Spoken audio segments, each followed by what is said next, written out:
вакилони маҷлиси намояндагон бо қабули тағйиру илова ба кодекси ҷиноии кишвар муҷозот барои озори ҷинсии кӯдакону ноболиғонро сангинтар намуданд.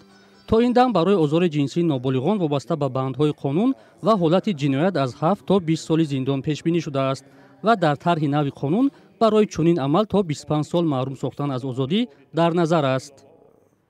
ҳуқуқшиносони огоҳ аз тарҳи қонун мегӯянд ба афроде ки даст ба озори ҷинсии ноболиғон мезананд дар баробари зиндонӣ шудан шакли дигари ҷазо низ ҳаст.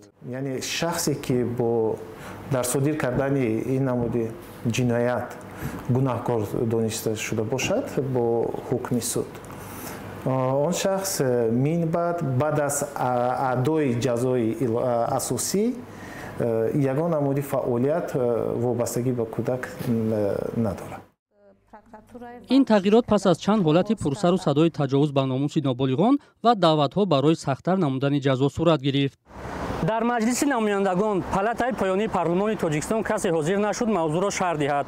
вакилони маҷлиси намояндагон ҳангоми қабули ин тар дар суҳбатҳои расмии худ ҳадафи чунин тағйиротро пешгирӣ аз ҷиноятҳои марбут ба озори ҷинсии кӯдакону ноболиғон унвон намуданд, вале коршиносон бар ин назаранд ки сахттар намудани муҷозот наметавонад роҳи ҳалли масъала шавад. эҳтимолияти зиёд шудани чунин амалҳои ношоиста ҳаст, вале дар ҳамин ҷойҳои маҳрумӣ аз озодӣ бояд корҳо пурзур карда шавад, фаҳмондадиҳӣ беҳтар ва хислатҳои инсонона дар онҳо ташаккул дода шавад, то ин ки онҳо ҳис кунанд ки онҳоям масалан хоҳар доранд, модар доранд. бино ба омори ваколатдор оид ба ҳуқуқи кӯдак дар тоҷикистон таи солҳои 2019-2021 дар кишвар 45 мавриди таҷовуз ба номуси ноболиғон сабт шудааст, вале коршиносон бар ин назаранд ки ҳолатҳои озори ҷинсии кӯдакон ё таҷовуз ба номуси онҳо гоҳе пинҳон мемонанд.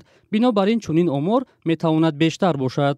алишер зарифӣ, шаълои абдулло, радиои озодии Душанбе.